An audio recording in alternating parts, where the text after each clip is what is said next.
Welcome to the Twisted Pint Tavern. Today, we're checking out what are some of the biggest red flags in character creation according to Reddit. I'll start with banning Reflavor. I once wanted to play a monk who used a chain with small balls at the end. Weapons like that don't exist rules as written, so I asked the DM if I could reflavor a quarterstaff as one. I'd be okay if he said I can't, but gave me another option. I don't know, he could say that a D8 is too much and give it a D6 or something. Or propose to make it a homebrew weapon, or any other way so I could use the chains, but he just told me, no, you need to choose something from the table. I get this one to a degree. I think it's a balance. I mean, if someone wanted to use a weapon like that, chains with little balls at the end, and reflavor something to work that way, I don't see why not. Like, that seems like a valid weapon for the time period, and there's things that could easily be adapted into it from rules as written. But I also understand on the other side of it where if I'm DMing a game and someone asks me for a laser gun and I say no, and they say, oh, well, can I just reflavor a crossbow to be a laser gun? The answer's still no. So I think this one falls kind of on a scale. As a player, the biggest red flags in a DM are refusing to let players talk about their character concepts with the other party members prior to the first session, and changing the rules without warning because the players were too competent. As a DM, the biggest red flag is a character concept that doesn't try to fit the setting. If the player is trying to play in a different genre than the game at the table, they'll clash with everyone regularly. Not letting people talk about their character concepts is a bit of an odd one. I have heard of some game ideas, like general game concepts, where that can work and is kind of important at times. It seems to be more of a thing in like more popular or I guess publicized type games where you want that raw reaction, and some people want to emulate that at the table. Some groups, it would be fine. It wouldn't be a big deal. You might have some overlap or something, but it kind of, again, depends on the group. The player one, however, of having a character that doesn't even try to fit into the setting, yeah, that's kind of problematic. Sometimes if you're playing a goofy game, people are going to come up with goofy characters. It just depends on the table. I hate saying that for everything, but it really does depend on the table. But in general, if you're coming into a D&D game, especially with a group that you don't know that well or don't know at all, don't make a character that doesn't fit the setting. If it's a Western fantasy hybrid, don't try and bring in some fish person laser shark dude. I keep going to lasers this episode for some reason, but that's just not gonna work, okay? Just make something that's gonna fit the setting, because if you don't, it kind of shows you're not interested in the setting. And if you're not interested in the setting, why are you playing in it? My only surefire red flag is if a player doesn't want to engage with the campaign they've signed up for, and won't at least hear out criticism or requests to change things. That's a sure sign they won't work out as a player. I'm very open to communication and compromise, but that works two ways, and does need the player, not just the GM, to sometimes take a step back. This goes right back to what I was just talking about. Yeah, if you're not interested in or engaging with the campaign, again, then why are you there? Like, I get if you're playing with friends, you want to be a part of the group. That's understandable. But if you're not working to be involved in the game, if you're not having a good time, then you're kind of going to bring other people down too. Because at best, you're just sitting there monotone, staring at your phone, and at worst, you're actively derailing from the campaign. Probably when a player creates a character that's not interested in being an adventurer or traveling with a group of other people. I made a grumpy loner who didn't like people. It was a horrible decision. Trying to roleplay a reluctant person sucked. I did one session before creating a new character. See, I played a reluctant wizard, but one of the other characters in our party was his lifelong friend. While he would always gripe, "Do we have to wade into the chest-high sewage?" he would be the first one to jump into action if his friends were in danger. He was the foil to the generic "let's jump right in" style of character, made for some fun RP. Yeah, this comes down to the player and DM to make it work. It takes both of them kind of working together. I get why some DMs wouldn't be interested in this kind of player at the table, because why would the character even be there in the first place if they have no reason to be there? Even if it's a reluctant character, but they're there because, like, clearly they have to be to help save the world, that's enough reason to go along with the party. But if they have no reason, if they're just Tom farm dude from down the road and he's just here because, well, the party happened to be strolling by his house when he was out tilling the fields, that's not enough reason to be invested as a DM or as a player. But you can totally make this work as the player if you give your character a reason to be invested, like the person with the wizard whose best friend was in the group. Even that can be enough of a reason to be involved, as long as you're not just being a dick to the other people for the entire campaign. Whoa, pardon the brief commercial break, but we've got a sponsor. Do you guys like Mad Max or Dune or any of those post-apocalyptic kind of desert wasteland fantasy settings? Well, have I got a treat for you. Homie and the Dude has just launched their Kickstarter for Scorched Basin, which is a Dune and Mad Max-inspired expansive desert landscape and a system-agnostic TTRPG setting. And there is more than enough material between maps, character art, plot points, and all kinds of things for you to put together an epic campaign within this awesome setting. There are 5 unique factions, each of them with their own dedicated chapter, multiple new player options tied to each faction, a full map of the Scorched Basin, 5 battle maps for 5 of the key locations, 2 of which are decent cities, and probably my personal favorite thing, a variety of pre-built land vehicles for you to experience vehicular mayhem. And I'm not just promoting this because it's a sponsorship, I'm also involved in the project. The crew behind the Dungeon Lunchbreak podcast, meaning me, Luke Goblin, Den of the Drake, and Bear Bard, are in Scorched Basin. We actually provided some NPC voice lines for the Riders faction, so in the book you'll be able to scan a code and pull up our voice lines to help get some immersion and some back and forth banter ideas for these Rider NPCs. We had a ton of fun with it, and honestly, this is probably my favorite part about this entire collaboration. So if you are interested in getting your own copy of the Scorched Basin campaign setting, which again works across pretty much any TTRPG system, then click the link in the description below to check out the Kickstarter.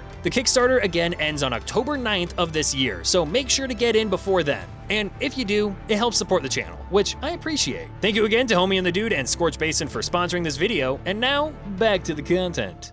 I play a lot online with randoms. The biggest red flag or annoyance for me is when one of the players starts making up random bullshit to write into their sheet. Like, I click into a sheet and it says Warrior for the class, and Dimensional Slash slashes through dimensions to cut the enemy's soul for their level 1 class feature. I'll help a new player if they ask, but some just put that in and say their sheet is done. This is somebody who doesn't know much about D&D, and that's okay. Like, if you're a new player and you don't know much about the game, absolutely fine. You gotta start somewhere, but maybe don't just make things up for your character sheet. Especially if you are joining a game from like a looking for group post, I would expect you to come into that session 0 chat with a basic understanding of D&D. Maybe not all the rules, maybe not everything about the classes, but at least enough of an idea to know that you don't just write random words in for your class and class abilities. I've had players who have had really cool ideas and character concepts that would get really upset when I try to work with them so the character flavor fits the world. Another big red flag for me is the last-minute cancellation without explanation. I understand life is important and gets busy. A little more than, hey, I'm not gonna make it to the session tonight after we've been waiting 20 minutes for you to show. Criticism of dice results is another big thing for me. Oh, I rolled a nat 20, so you should change reality so it fits my idea of what's happening. Also, just making the reluctant PC. Don't get me wrong, a PC that is forced into adventure is great, but the player needs to figure out why they're staying. It's not my job to bend over backwards to find a reason for you to stay with the party. Also, players that come with super homebrew to session 0 without even asking or running it by me prior. Had that happen way too many times for it to not be a red flag at this point. I love giving players what they want, but you gotta communicate with me or else we're both just gonna be upset. If somebody comes to your table with a character concept that you think is really cool and they think is really cool and you want to make it work, but they won't let you modify anything for it to fit into the world, that is a red flag, because that's like, oh no, my precious OC, don't touch them, don't come close, don't look in their general direction, please, they're shy. That doesn't play well at the table, because if they're doing that in the session 0, if they're that attached to every shred of their character to the point where they're not okay with budging on one thing to make it actually fit the world, then imagine how they're gonna be when the party starts getting a little heated at them about anything. It's probably not gonna go well. That being said, if I come to a table and I've got a cool idea for a character and I run it by the DM and they say, yes, I like that,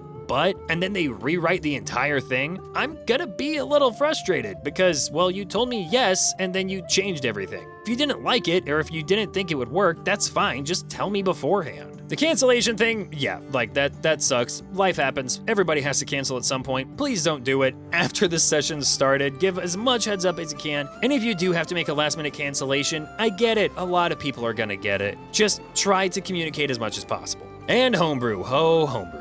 I love Homebrew. I really do. I make a lot of it. I got my ships to sailing pack. Like, I've got Homebrew galore in my games. But if you're coming to my table with Homebrew for your character, please run it by me first. Just send me the link. We don't even need to chat about it until session 0 if you don't want to, but I need to be able to read through it beforehand so we're not delaying everybody's character creation with me trying to rush through reading your Homebrew, and I might accidentally miss something. You get a level 5 and say, yeah, whatever, just to speed through it, and then all of a sudden you have level 5, power word, kill everyone. I just hate fun, I'll say it. Any wacky or subversive characters, shit like, oh, I'm a wizard with 8 intelligence, haha, look at me, isn't this funny? Or I'm a rogue that just intimidates people into not seeing me, I'm not stealthy at all. I just hate it so much for some irrational reason. Okay, well, hating fun, that would be a red flag for me if I went to a DM's game and they hated fun. But I don't think this person hates fun. What they're getting at is that they don't like the quote-unquote fun character concepts, the ones that take something and completely flip it on its head or are way wild, out-of-the-park things. You know, a wizard with 8 intelligence, that might be fun for someone for a little bit, but as a DM, as another player, if you're not all on board with that kind of goofy thing, it's not gonna be as fun. Especially as a wizard with 8 intelligence, because guess what you're not gonna be doing very well? Casting spells. Guess what your role in the party is, as a wizard? Casting spells. So I get what they're saying. I personally like wacky and subversive characters as long as it fits the mold of the game that I'm running. I've run games that are super serious, dark fantasy type things, and in those, the wacky, goofy characters don't fit in as well. Not saying they can't fit in, but they don't fit in as well. I had one player in my dark fantasy game who wanted to play a skeleton. We found a homebrew race for an animated skeleton, and his whole thing was he always stayed in his plate armor so no one, not even the party, knew he was a skeleton for quite a while. That was goofy. He named his character something that was a pun off of being a skeleton. It was a generally goofy build, but he didn't play it just as a goofball. He played it to match the campaign setting, and it just happened to be a fun concept. I don't mind that at all. DMs who don't do a session 0 to cover rules, crucial lore, etc. Does it have to be a huge talk-only session instead of playing? Of course not, but it pays for everyone to be on the same page. Absolutely. Look, session 0s are kind of an oddly touchy thing in the TTRPG community. I get some people have a negative connotation to them because it feels like it's just this confrontational moment where the DM's telling you how it's gonna be, but you kinda need that from the DM and the players, because there are some things that players just don't like in their games, and a session 0 is a really good way of getting that out of the way so you can either adjust it on the DM or player's end if that's an option for you, or just have the player not play, because it is better to tell somebody, I'm sorry, I don't think this is the table for you, than to have that conversation 8 sessions in. And to wrap it up, min-maxing just to be the best player at the table, or to give the DM a hard time. Yes, I actually had someone who just wanted to play to make my life harder, and then think because of this they won D&D. And also, people with main character syndrome. Min-maxing is something that people do. People like min-maxing, not everyone does it, but a lot of people do. So I don't see that inherently as a red flag. Min-maxing to be the best player at the table or just make it hard for the DM, that can definitely be a red flag. I've had players come with absolutely ridiculously overpowered builds to my table, but it's because they know that I don't mind that kind of thing in some of my games. They'll know in session 0 if that's okay or not. So I don't inherently think that that's a red flag. But if you are trying to compete with everybody else at the table or make things difficult for the DM, that's definitely an issue. And main character syndrome, that's a pretty big one. There's nothing wrong with wanting to feel important to the story. There's nothing wrong with wanting to have cool moments. I don't think anybody plays D&D because they don't want cool moments. I think everybody wants to have that one shining pillar they can look back on. Like, oh, this time when my barbarian was able to pin the dragon down by holding his horn while somebody else went in for the kill. Or this time that my cleric slid through the horde of zombies just in time to cast Cure Wounds on the paladin to get him up and win the fight. Like, those are epic moments. Everybody wants to have those kinds of moments, and you feel like the main character when that happens. But you shouldn't be trying to be the main character, and you should never, ever think that you are the main character. Because the second that happens, you can expect it to not take long to get demoted from main character to written out of the plot entirely. And with that, we're gonna wrap up today's video. Thank you so much for watching, and I hope you enjoyed. Make sure to leave a like and subscribe if you enjoyed the content, and let me know in the comments if any of these are actual big red flags for you, or if you think some of them maybe aren't as bad as these people led them on to be. If you haven't yet checked out Dungeon Lunch Break, what are you doing? It's a sick podcast, and yes, I'm biased, and yes, I maybe would benefit a little bit from you going and checking it out because I'm one of the co-hosts, but it's a really cool podcast, and we have a lot of fun with it. So if you want to see me, Den of the Drake, Luke Goblin, and Bear Bard talk a lot of really weird smack about really random things, then go check out Dungeon Lunch Break. Link is in the description.